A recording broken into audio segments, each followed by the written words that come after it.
চিনেছি চিনেছি তোমারে মন, লুকিয়ে রেখো না তারে এখন, তুমি আমারই আমি তোমারই মনের মতন। নমস্কার বন্ধুরা, রূপাস সিম্পল অ্যান্ড ডেইলি লাইফে আপনাদের সবাইকে অনেক অনেক স্বাগত। আজ আমি একদম সম্পূর্ণ ভিন্ন স্বাদের একটা ফুলকপি রেসিপি নিয়ে চলে এসেছি। দই ফুলকপিতে কাতলা কষা কিভাবে তৈরি করেছি। একঘেয়ে কোনো রেসিপি কিন্তু বাড়ির কেউ পছন্দ করেন না, তাই আমাদের অনেক কিছু একটু চিন্তা ভাবনা করে একটু ভিন্ন স্বাদের রেসিপি তৈরি করতে হয় বন্ধুরা। গরম ভাতের পাতে কিন্তু বাড়ির সবাই ভীষণ খুশি হয়ে যাবে। তাহলে সঙ্গে থাকুন, দেখতে থাকুন। নতুন যারা এসেছেন প্লিজ বন্ধুরা আমার চ্যানেলটা সাবস্ক্রাইব করে আমার পাশে থেকে যান। পুরনো বন্ধুদের অনেক অনেক ভালোবাসা, শুভেচ্ছা আর শুভকামনা। তাহলে শুরু করা যাক আজকের রেসিপি, সম্পূর্ণ ভিন্ন স্বাদের দই ফুলকপিতে কাতলা কষা। এখানে আমি 5 পিস কাতলা মাছের পেটি নিয়ে নিয়েছি। কাতলা মাছের জায়গায় আপনারা কিন্তু চাইলে এখানে রুই মাছও নিতে পারেন, কারণ কাতলা আর রুই প্রায় একই, একটু স্বাদটা আলাদা। এবার আমি মাছের মধ্যে নুন আর হলুদ খুব ভালো করে মাখিয়ে নেব। মাছটায় নুন হলুদ মাখিয়ে নিয়েছি। এদিকে একটা মাঝারি সাইজের ফুলকপিকে এইভাবে আমি ডুমো ডুমো করে কেটে এটা গরম জলে মিনিট 5 ভিজিয়ে রেখে তারপর জল থেকে ধুয়ে পরিষ্কার করে তুলে নিয়েছি। কারণ জানেনই তো ফুলকপি রান্না করলে একটু গরম জলে ভালো করে ধুয়ে নিতে হয়, ওর ভিতরে যদি পোকামাকড় থাকে সেটা বেরিয়ে যায়। এবার আমি গ্যাসে কড়াই বসিয়ে কড়াইতে আমি রাইস ব্র্যান অয়েল দিয়ে দিয়েছি। আপনারা চাইলে কিন্তু এখানে সর্ষের তেল অবশ্যই ব্যবহার করতে পারেন। তেল আমার গরম হয়ে গেছে। এবার সবার প্রথমে আমি মাছগুলো ভেজে নেব।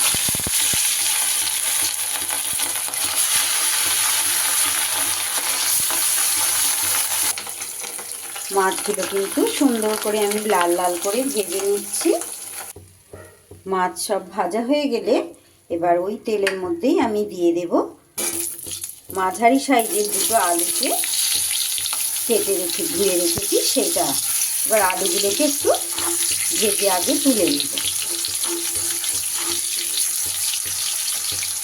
ফুলকপি আলু দিয়ে মাছের অনেক রকম রেসিপি আপনারা খেয়েছেন বন্ধুরা, কিন্তু আমি একটু অন্যরকমভাবে দেখাচ্ছি, যেভাবে আমি সবসময় তৈরি করে খাই।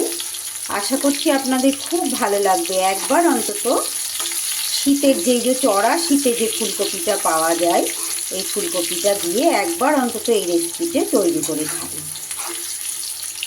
খুবই সহজ পদ্ধতি, এইভাবেই হয়তো আপনারাও করেন, কিন্তু হয়তো কোনো কিছু একটা এরই মধ্যে কম থাকতে পারে। আমি যেভাবে তৈরি করি সেইভাবেই আপনাদের সাথে শেয়ার করছি বন্ধুরা। দুর্দান্ত লোভনীয় টেস্ট হয় কিন্তু, দারুণ। গরম ভাতের পাতে বাঙালিদের তো মাছ না হলে চলে না, বিশেষ করে আমি তো মাছ না হলে একটু ভাত খেতে পারি না, আমার খুবই অসুবিধা হয়। শীতকালে বিভিন্ন রকম মাছ, বিভিন্ন রকম সবজি, শীতের সবজি দিয়ে কিন্তু অনেক কিছু অন্য রকমের রেসিপি তৈরি করা যায়।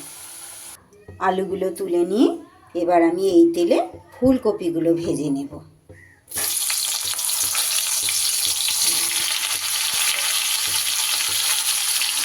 ফুলকপিগুলো কিন্তু আমি নেড়ে চেড়ে ভালো করে ভেজে নেব।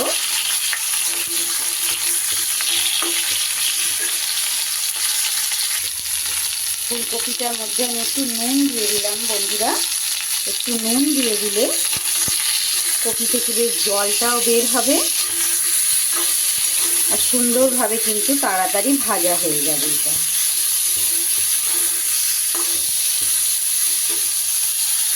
আর সেই সাথে কিন্তু তেলটাও কম লাগবে। আপনারা প্রত্যেক দিন যারা আমার ভিডিও দেখেন তাদের মধ্যে আমার অনেক প্রিয় বন্ধুরা আছেন, খুব সুন্দর সুন্দর করে কমেন্ট করেন। আর হ্যাঁ বন্ধুরা, আপনারা কমেন্ট করলেও কিন্তু অনেকেই একটা লাইক করতে ভুলে যান। প্লিজ বন্ধুরা একটা লাইক করে দেবেন। আপনাদের এক একটা লাইক আর এক একটা কমেন্ট আমাকে কিন্তু অনেক দূর পর্যন্ত এগিয়ে নিয়ে যেতে পারে। আর এত সুন্দর সুন্দর কমেন্ট করেন, আমি ভীষণ খুশি হই, মুগ্ধ হই আপনাদের কমেন্ট পেয়ে। আরও সুন্দর সুন্দর রেসিপি আপনাদের সামনে তুলে ধরার চেষ্টা করব বন্ধুরা, আপনারা আমার সঙ্গে থাকুন। আমার ফুলকপিগুলো কিন্তু এবার ভাজা হয়ে গেছে, এগুলো আমি তুলে নেব। কড়াইতে আরও একটু তেল দিয়ে দিচ্ছি আমি। তেলের মধ্যে দিয়ে দিচ্ছি ফোড়ন, একটু জিরে, একটু গোটা গরম মশলা আর একটা তেজপাতা ফোড়নের মধ্যে দিয়ে দিলাম। শুধু রান্নার রেসিপি না বন্ধুরা, আমার চ্যানেলে কিন্তু আমার বেশ কয়েকটা ব্লগেরও ভিডিও দেয়া আছে। আপনারা যারা দেখেননি নতুন, তারা অবশ্যই ভালোবেসে চাইলে দেখতে পারেন। একটু এদিক ওদিক ঘুরতে যাওয়ার অভ্যাস আছে বন্ধুরা, বা বাড়ির কিছু পুজো টুজো সেই সব ব্লগ ভিডিও দেয়া আছে।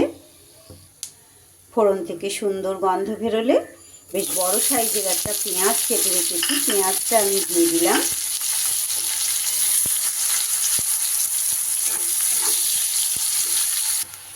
পেঁয়াজটা সুন্দর করে ভাজা হয়ে গেলে এবার আমি দিয়ে দেব 1 টেবিল চামচ আদা রসুন বাটা।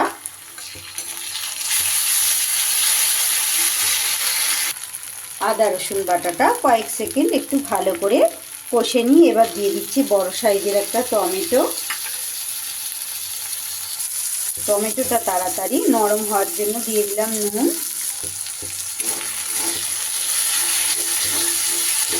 খুব ভালো করে সব কিছু কষিয়ে নেব।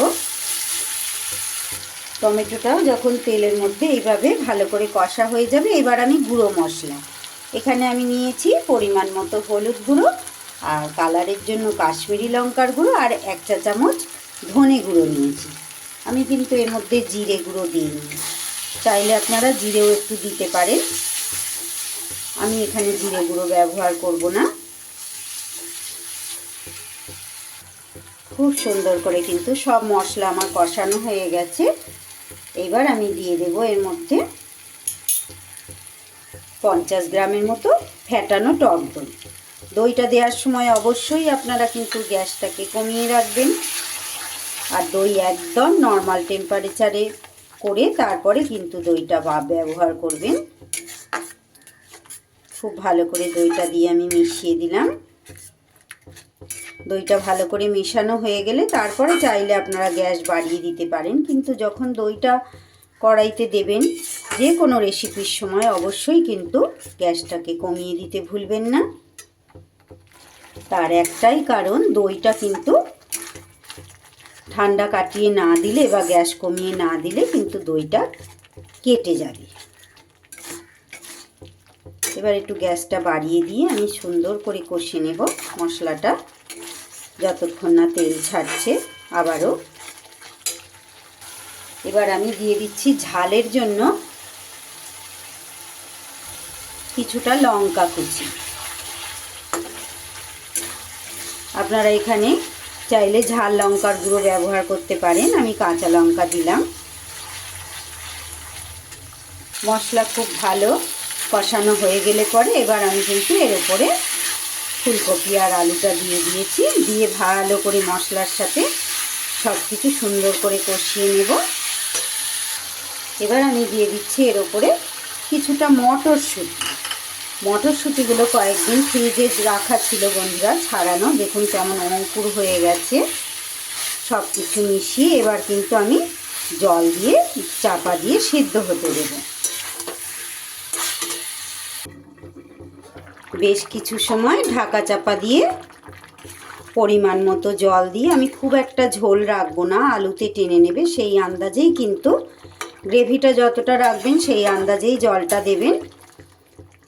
একদম কিন্তু আমার এটা সিদ্ধ হয়ে রেডি হয়ে গেছে। এইবার আমি মাছগুলো দিয়ে দিচ্ছি। এবার যেটা করব বন্ধুরা, যেহেতু টক দই দেয়া আছে, আপনারা চাইলে কিন্তু একটু এখানে চিনি দিতে পারেন। আমি কিন্তু একদমই চিনিটা পছন্দ করি না, বিশেষ করে মাছের মধ্যে। খুব প্রয়োজন হলে দিই, কিন্তু এর মধ্যে আমি দেব না। আপনারা চাইলে এখানে একটু চিনি দিতে পারেন। সবশেষে আমি এটা কসুরি মেথি দিয়ে দিলাম। কসুরি মেথিটা এখানে দিলে কিন্তু একদম সম্পূর্ণ স্বাদটা বদলে যাবে।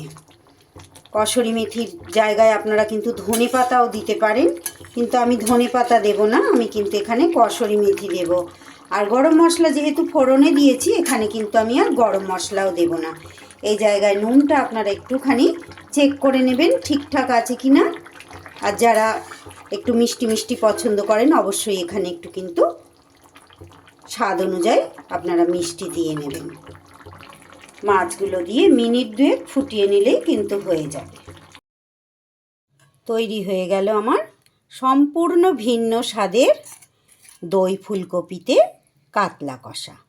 তাহলে আজকের রেসিপি কেমন লাগলো বন্ধুরা? অবশ্যই আমাকে অন্য দিনের মতো একটা কমেন্ট করে জানাবেন। ভালো লাগলে আপনারা ওইভাবে তৈরি করে নেবেন। এতটা সময় আমার সঙ্গে থাকার জন্য অনেক অনেক ধন্যবাদ, অনেক ভালোবাসা। যারা নতুন এসেছেন তাদের আর আমার পুরনো বন্ধুদেরও অনেক শুভকামনা। তাহলে আজকের মতো এখানেই শেষ করছি বন্ধুরা। শুধু গরম গরম ভাতের সাথে পরিবেশন করে দেওয়ার পালা। আবার ফিরে আসছি আগামী দিন অন্য কোনো রেসিপি বা ভ্লগের সাথে। ততক্ষণ আপনারা সবাই ভালো থাকুন, সুস্থ থাকুন, ঈশ্বর আপনাদের মঙ্গল করুন। তাহলে আজ আসি, টাটা বন্ধুরা, সবাই খুব ভালো থাকুন।